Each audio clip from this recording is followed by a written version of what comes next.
According to research conducted by the renowned Harvard Business School professor Clayton Christensen, more than 750 million people still live in extreme poverty today, surviving on less than $1.90 per day. So why does Clayton Christensen spend his time thinking about this problem? After all, this guy was on the cover of Forbes magazine in 2011.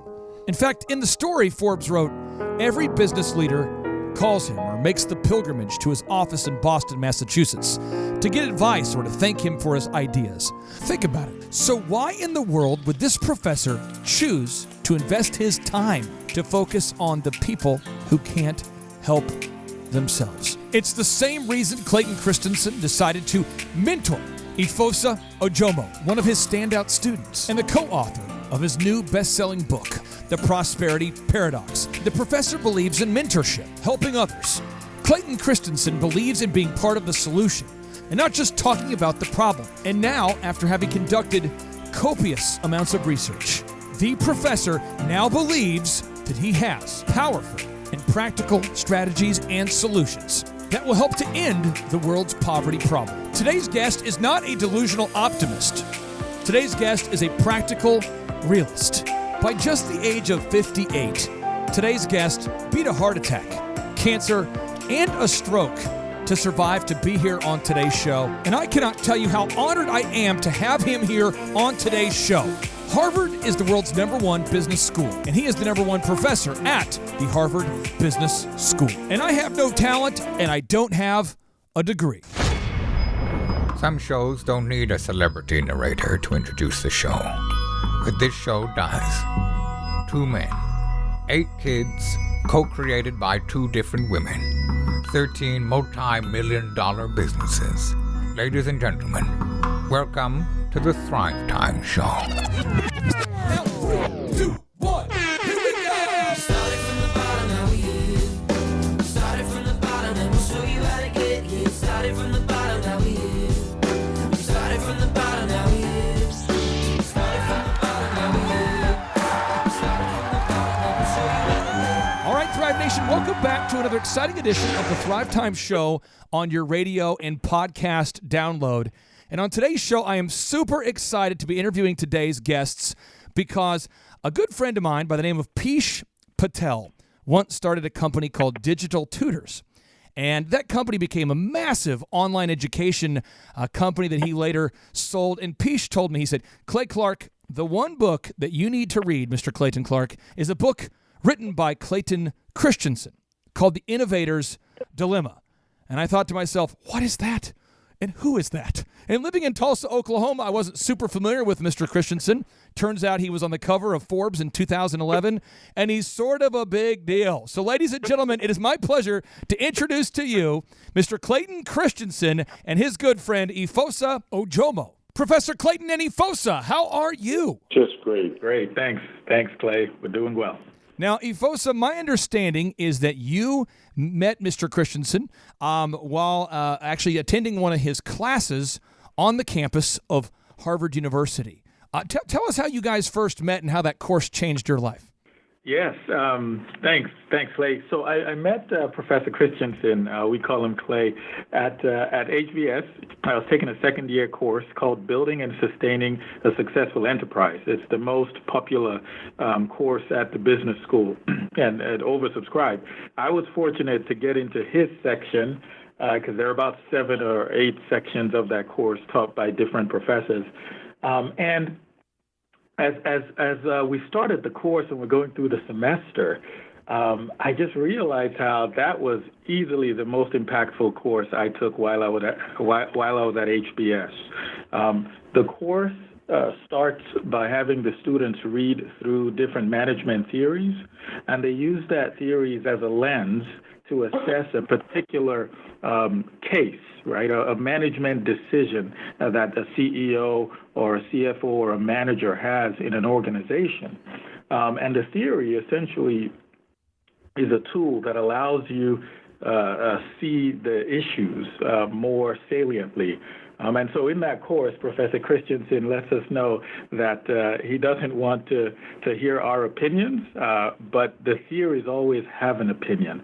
And as I started to think about that, I realized the theories in the course have significant impact on how economies can grow and develop.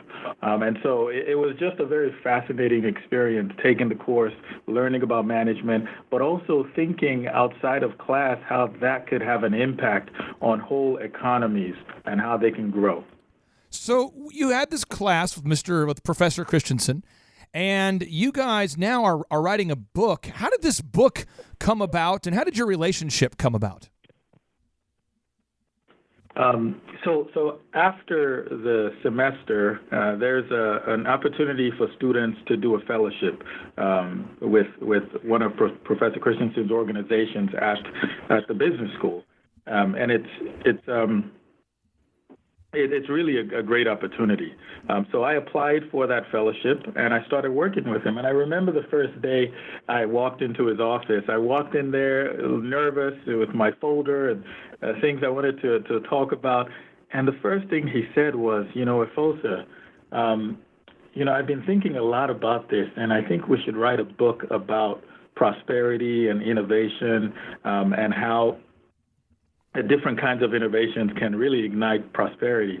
I mean, it was one of the happiest days of my life. Wow! And so I mean, you jump at that opportunity. You don't shy away from it. So, Efosa, can I just add one thing? Yeah. One of the things that I was learning at the same time as I was teaching, I'm always learning something too, is I didn't realize that if we're looking into the future, there's a problem in that God doesn't provide students or faculty any information about the future. And so when we teach the students about how to be managers, and we teach them how to use theory, that data, we're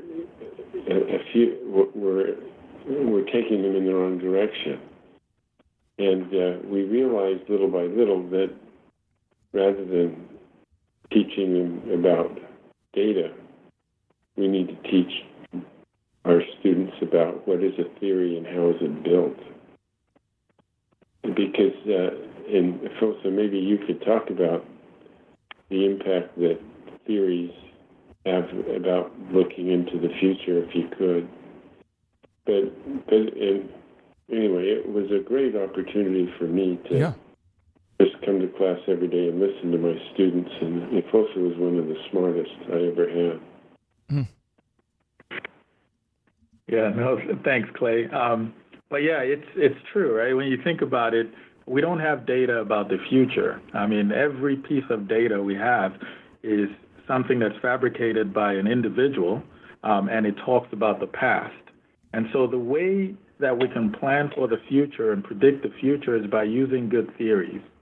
And so, Professor Christensen has essentially designed his career around coming up and developing good theories that can help us predict the future a lot better.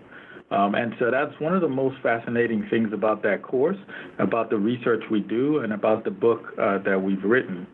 Because a theory is a statement of causality.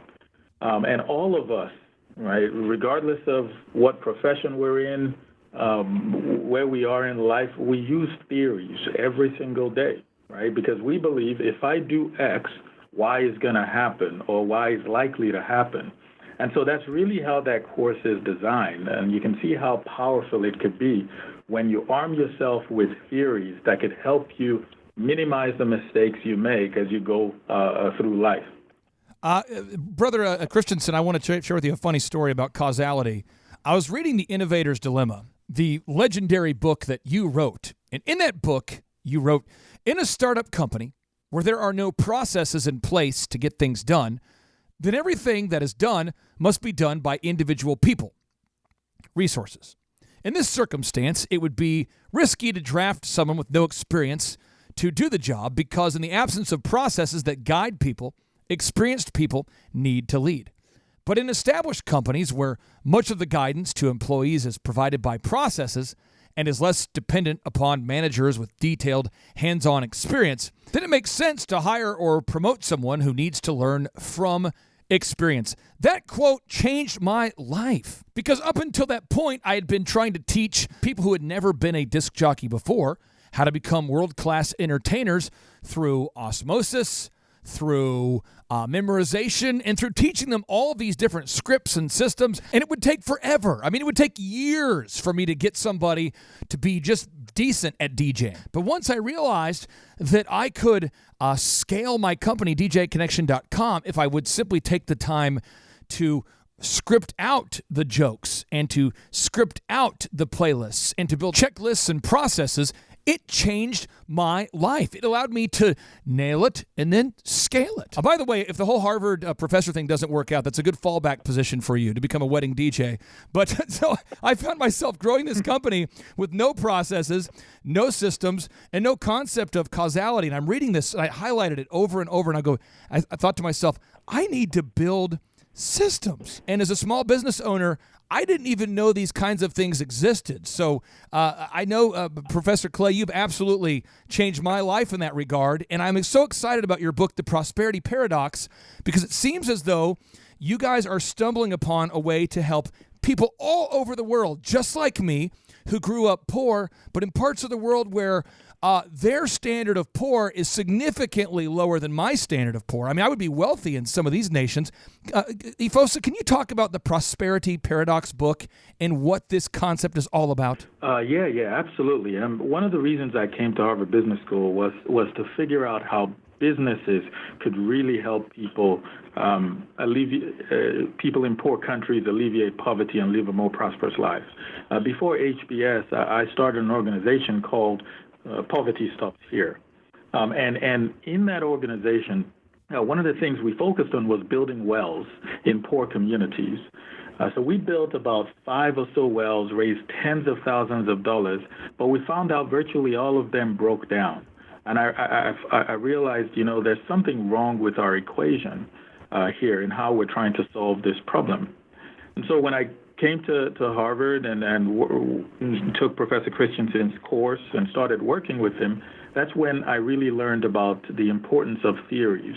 And as we started writing this book, we learned something that was just fascinating. We learned that you essentially don't fix poverty or get to prosperity by trying to fix all the visible signs of poverty. And so in a poor community, there's no water, we build a well. In a poor country, there's no education, we build schools, and so on and so forth, right? We do all these things. And in our language, we say you push these solutions in these communities, and oftentimes they really don't work. They end up sort of temporarily solving a problem, but they're not sustainable. Now, one thing we found is that instead of pushing these solutions into these countries, you can actually invest in a type of innovation that can create a market in these countries that pulls all these solutions in. And that's what we essentially found to be the prosperity paradox. It's that you don't get to fixing poverty by trying to push solutions that you think can actually fix the problem. Instead, you have to create a new market and make products simple and affordable so that people, once they have access to these products, the new market that gets created pulls in all these resources into the economy. And so it was a huge insight that we had, and it's very counterintuitive, but we think it has a lot of potential to help people make much better decisions. Professor Clay, in Chapter 1 of The Prosperity Paradox, you two write, according to the World Bank, more than 750 million people still live in extreme poverty, surviving on less than $1.90 per day. We all want to help, but Professor Clay, where do most people get it wrong when it comes to the approach to helping these struggling countries? And what kind of solutions do you suggest in your new book? There are two. I'll build a little bit on Efosa's work here. There are two ways to learn about building companies. One is you need to have resources like people and technology and products and knowledge. And then you need to have processes, which is ways of working together to collectively get things done. True. And at the beginning of building a company, you have a lot of resources possibly, but you don't have processes. And those processes have to be developed as you build a company. And there's a particular type of innovation that allows a new company to learn what they need to know. And we call it market creating innovation. And there are a lot of things that a company has to do to be successful. But this particular type of innovation that transforms a product that historically has been so complicated and expensive that only the rich have access to it, a successful innovation, market-creating innovation, enables a much larger population of people to have progressively more and more sophisticated technology. And, for example, Efosa, maybe you could tell our students about the Singer sewing machine and how it transformed America. Yeah. And I think it happened elsewhere around the country.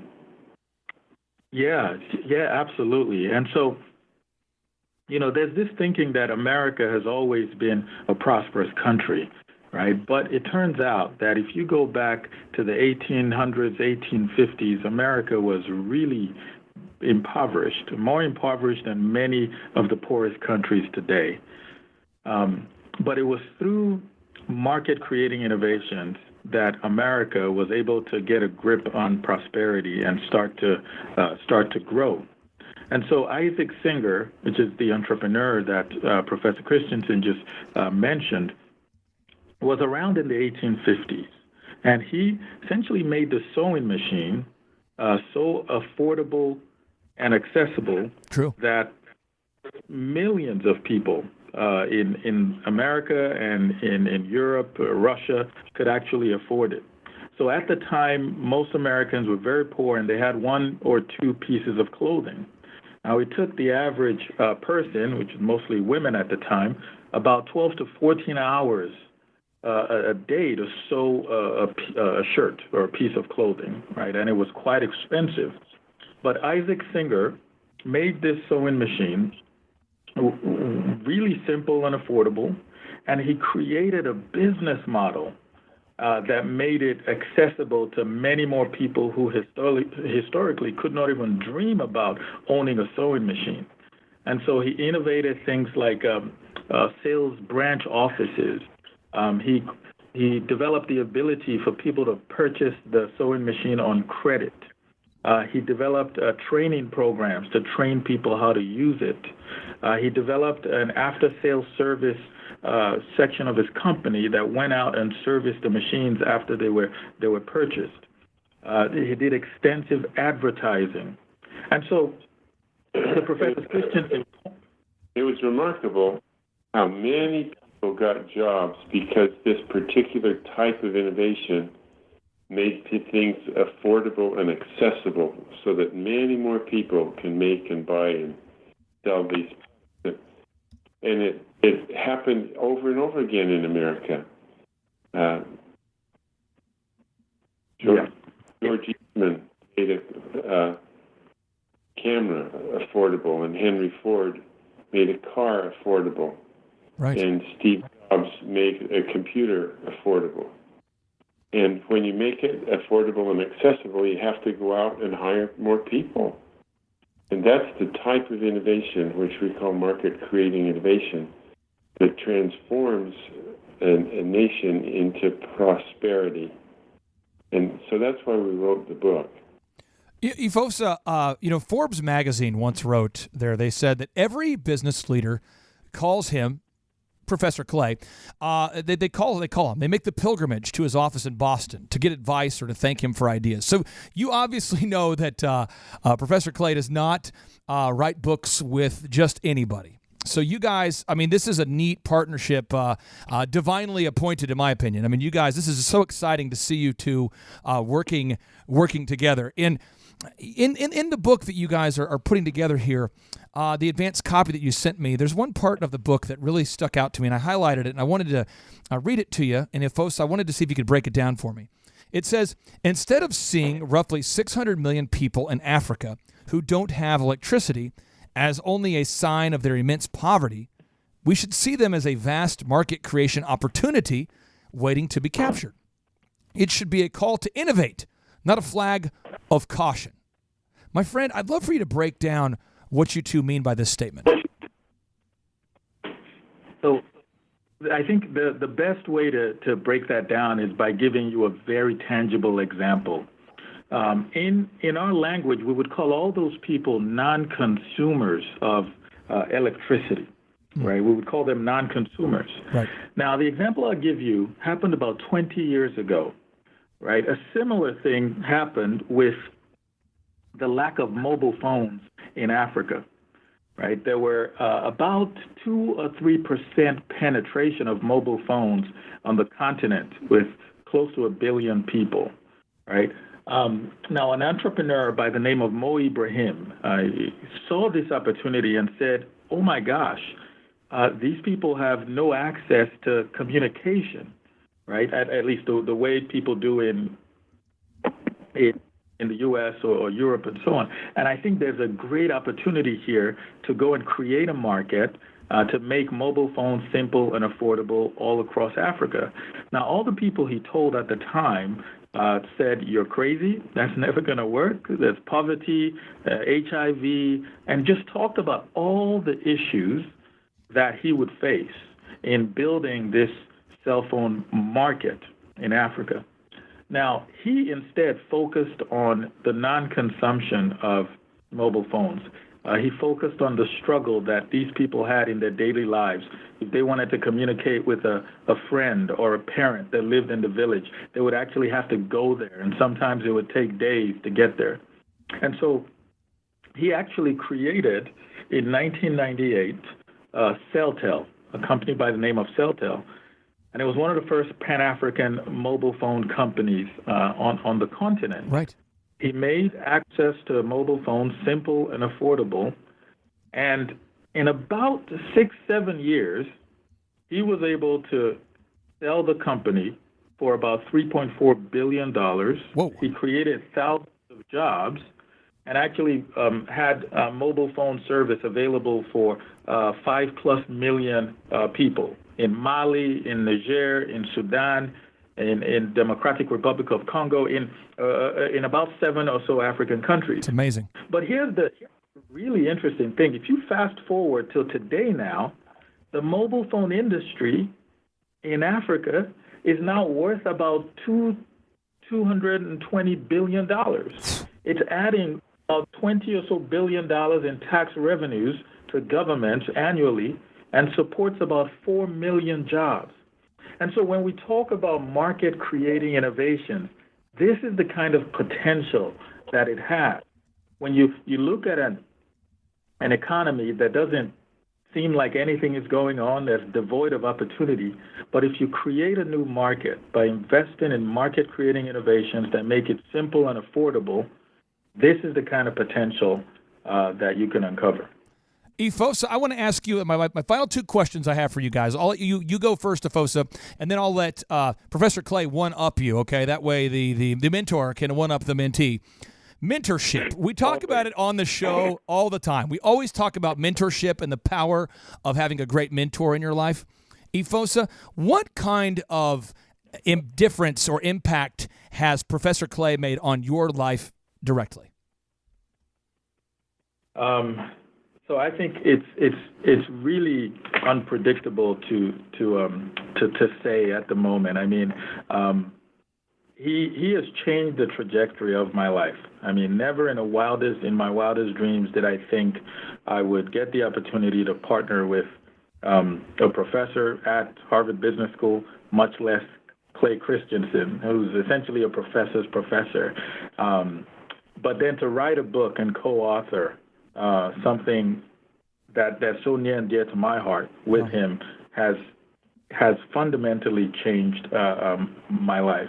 But I think as brilliant as Professor Christensen is, I think what really gets me about him is his humility, and how every single day he just thinks about what can I give to the people around me and to the world to make it a better place. So true. How can I make Efosa a better guy? I think for me, that's the one thing that I take from just working with him and learning from him that has impacted my life so much. Professor Clay, I have 5 kids who now get to see me on a regular basis because you taught me how to scale a company through a book, scaling a wedding DJ company through the book.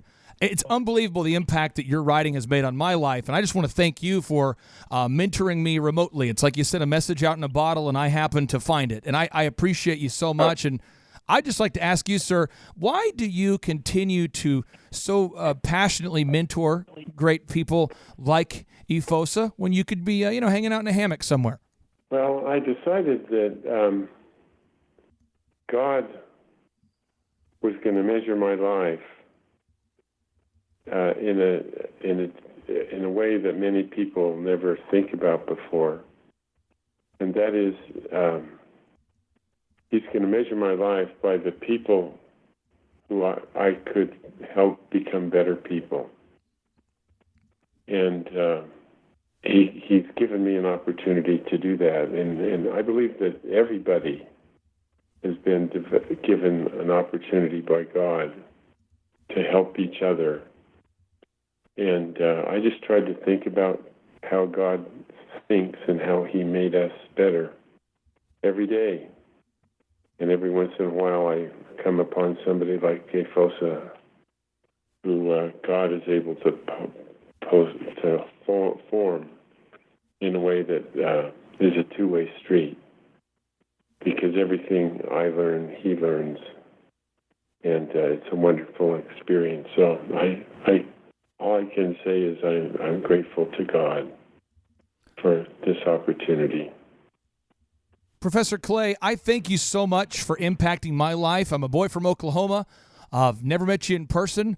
I didn't really know Harvard Business School even existed, frankly, until somebody recommended it to me. And I cannot tell you the impact you've made on so many people, just like me, small business owners all over the world, and the fact that you guys would take time out of your schedule to be here with us. Efosa, you guys have so much going on. I encourage every listener out there, if you're listening today, pick up a copy of The Prosperity Paradox today. Buy a copy, and then buy one more copy for someone you care about. This book is a game changer. Thank you two so much for being on today's show.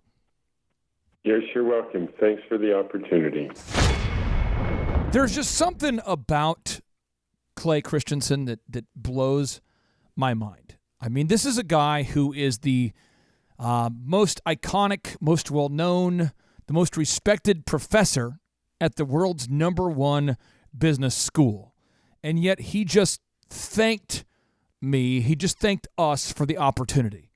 That is the kind of person that I would love to become someday.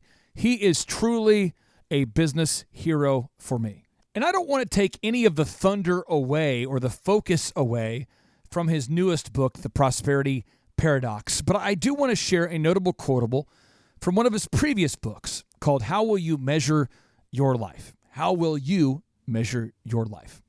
And in that book, he writes, in your life, there are going to be constant demands for your time and attention.